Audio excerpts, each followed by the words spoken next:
And hello again, dear ones. Robert Brzezinski with you. And as I want to do, I like to start each one of these broadcasts by saying hello to everybody that's watching at the recording at a later time, because nobody on Facebook knows we're live just yet. Another 5 seconds or so, they'll know we're live and everybody will get the notification. But you folks are seeing this on the recording, so I appreciate you checking in and watching this with us. My name is Reverend Robert Brzezinski. This is Evening Prayers. Started this a while back here. We're doing morning prayers at 8:15 a.m. Mountain Time and evening prayers at 8:15 p.m. Mountain Time. And if you'd like to get your prayer request either into this program, or if you'd just like to get that to me, I'll put it in my private prayer work, or we can set up a prayer call as well and pray on your behalf. Feel free to do that. The address is there, Rev Briz at Spirit Evolving. So tonight, dear ones, I have got the most amazing Reverend Darrell Jones with me. He's got an online ministry, which is Soul Gym, and he's also affiliated with the Cityside Spiritual Community in Chicago. So Reverend Darrell, welcome, welcome, welcome. Thank you. I'm so glad to be here. We're glad to have you here. So I keep saying this. There's kind of this old saying in religious science, right? A minister that's too busy to pray is far too busy to begin with. And Reverend Darrell and I shared classes together in ministerial school and all kinds of fun stuff. And as is ministry, you often get pulled away and I don't spend as much time. And this is probably the first time we've prayed together in quite a while. So I'm really grateful you could be here, and that's one of the blessings coming out of this. So many people are recognizing there's a way to connect, and we can do that through the internet. And looks like you've got a fan here already. Tony DeStefano's with us, Tony. saying hello. Good Tony's evening, here Tony. in Chicago. Good to see you, man. Glad you could be with us. And so this is a new way to connect, and I find I'm connecting with so many more ministers on a more regular basis that I don't know that I would ever want to stop this practice. It's kind of fun. I know. All right. Well, and we really only have one question here. At this point, Reverend Darrell, what's in your heart? What's going on for you? What would be your prayer request in all this? Sure. I think the biggest prayer request is coming to peace and making sense. I mean, that's the biggest thing that I hear everyone grappling with right now is, I'm connecting with people that I haven't talked to in a while, people that I talk to on a regular basis, and the beginning of the conversation is always, how you doing? And the general sum of it is like, well, it's a new day. Figuring out this day and how and what and why, and it is definitely, and at the same time, the way that this is catapulting those of us who practice science of mind or any sort of other new thought consciousness practices, that this has been a long overdue push over the edge of dancing kind of in it to making it a part of life. I know I've always embraced my meditation and prayer practice, and if I'm just like any other, honest person on the planet, it's easy to fall off a little bit or maybe cut it short or just not be engaged in it the way you might have been when you were first kind of hungry and finding your way to the teachings and to the path and practice. And without a doubt, this has welcomed me and invited me back into a profound daily practice like never before, and connecting and praying with others in a way that I haven't in quite some time. Yeah. So I guess the prayer request is, to be connected, to stay grounded. My daily prayer work is finding something to anchor my attention and awareness to and upon and through every day that emboldens me and empowers me to be able to come to powerful relationship with whatever I meet. whether it be the news, whether it be, a neighbor walking down the street, whether it be just sitting with the questions on my heart of when this is going to end, how are we going to make this through.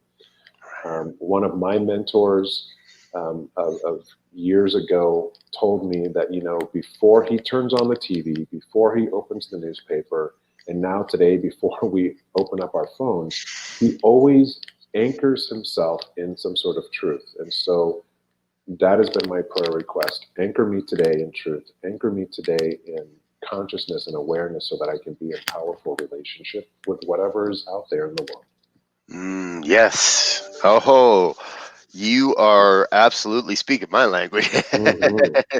And I tell you, I'm uh, talking with so many ministers over the last couple weeks here. You're speaking a lot of people's language. There are some more and more people that are expressing exactly what you're saying in their own way. So this is fabulous. I love it. Feels like it's time for a prayer. Let's do it. Which and for anybody that might just be seeing this for the first time, this is where we share a prayer. I'm going to let Reverend Darrell kick it off and get us started, and at some point Spirit will kind of nudge him and say, okay, pass that along, and it'll come my way.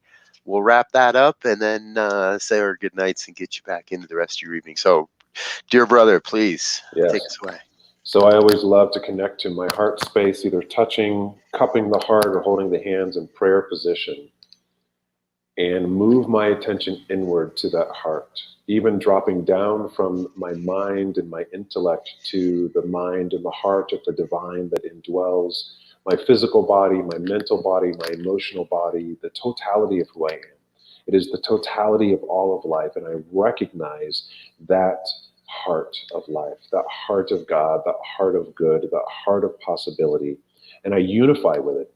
Let all of us who are listening to this broadcast live or at a later date unify and bring ourselves into union, commune with the Holy Spirit and the non dual qualities of possibility, of sufficiency, of light, of hope and possibility.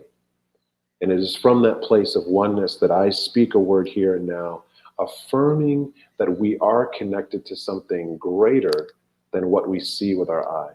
That there is a power and presence that indwells all of us that can sustain and support us, guide and direct us as we move and navigate through these certain times and these uncertain times.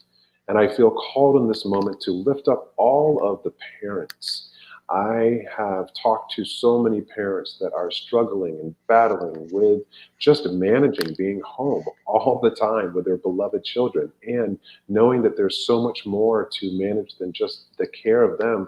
There is work, there is household chores, there is just navigating the news. And what I know in the midst of that is that there is a peace, there is a calm, there is a knowing, there is a sufficiency of energy that will rise up in the moments of need. And that is what we make way for by the power of this prayer.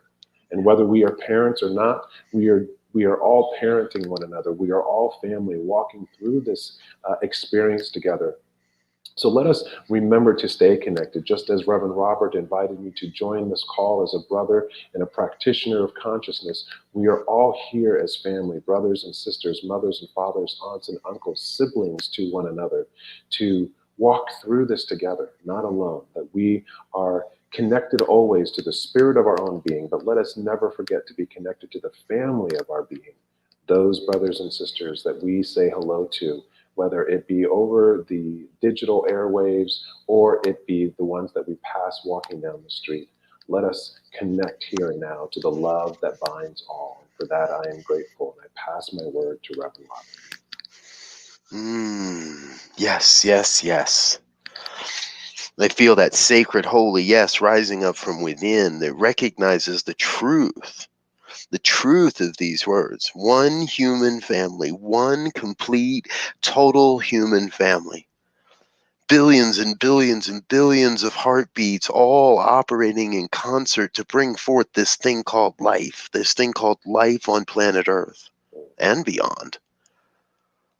I am steeped in that vibration of knowing that that everything is absolutely connected. Every butterfly wing floating in some part of the world sets off a chain reaction in some other part of the world. And it is through this experience, through this incredibly, incredibly obvious experience, that everyone on the planet, that we're all in this together. We are in this moment demonstrating and manifesting a grand vision, a vision of a world that works for everyone, a vision where borders are irrelevant, where there is a resurgence in human compassion and kindness, where we are recreating what it means to be in community and to be a neighbor and to be in a neighborhood. We are reimagining what is essential in our lives and what is truly just no longer necessary. We're in the cosmic soup. We're in that cosmic soup where systems and organizations that no longer serve are crumbling and disappearing and just falling back into the nothingness from whence they came. And in their place, what is rising up is truth, is new ways of being, new ways of connecting, new ways of doing business, a new perspective and a new paradigm on human life here on this planet. So I know there is, in the midst of it, yes, the humanness, the suffering, the questioning, the hurt, the anger. And I recognize it is absolutely appropriate to feel and experience those on the human level. And it is in that experience that I am reminded that there is a power greater than the human level. There is a power for good in the universe, and it is moving through and as me, and I may turn to that power, I may turn to that expression at any moment. I may set aside the hustle and the bustle of the day. I may turn away from what appears to be lack of financial resources or lack of compassion or lack of understanding. There's no lack in the mind of God. And I know that as I experience those in the human realm, I still have that power, that choice, that ability to turn to the divine and see the truth. Turn to the one, turn to God, and know that all is well. Beyond the appearances, beyond what it seems like, or how I label it, or how someone else tells me to label it, beyond what the pundits say, there is truth. And that truth is the absolute reality of God's life. And God's life is perfect. There's nothing missing in God's life. There's nothing absent in God's life. God's life is absolutely perfect, whole, complete, nothing missing, nothing absent. And it's in that perfection that I know each one lives and breathes and has their creative being. So I say a sacred yes. I feel the sacred yes to create, to be on the transition team, to be a part of this mighty rebirth and celebrate it with a tear in the human eye and a tear of excitement in the divine eye. At the end of the day, I know all is well because I know God's got this. I know it is not I that does this work. I know it is God doing this work. So I am grateful to just be the vessel, be the conduit through which words are spoken, be the vessel, be the conduit through which inspiration lifts up and rises up anyone that has the desire to see. From this grateful heart, I release this word into the law that must say yes, that in fact has already said yes, the law that is already operating upon all of this. And I know God's got it. So I know it must be good, and I know it must be done, and I know it must be so. And I invite you to join me in affirming this truth as we say together, and so it is. And so it is. So it shall be. So remember, folks, you can catch up with Reverend Darrell at his Facebook page. The address is there on the screen. We would encourage you to go check him out. And we want to say quick hi to Peggy. Peggy, thanks for stopping in and saying hello. CSL Greater Baltimore there. I love you, Tiger. And folks, we're here every morning, 8:15 a.m. Mountain Time and 8:15 p.m. Mountain Time. And in between those hours, if you want to keep your vibration up, check out New Thought Radio. Positively inspiring tunes 24 hours a day, 7 days a week. newthoughtradio.net. All your favorite New Thought artists. And you might hear my voice playing in there a little bit once in a while as well. So that's it for evening prayers tonight. Reverend Darrell, again, I so appreciate you being with us. I hope you'll come back sometime. Absolutely. Thank you. Absolutely cool. So, folks, we're out. Enjoy the rest of your evening. We'll see you again tomorrow morning. Peace and blessings. Peace and blessings. Okay. And this is what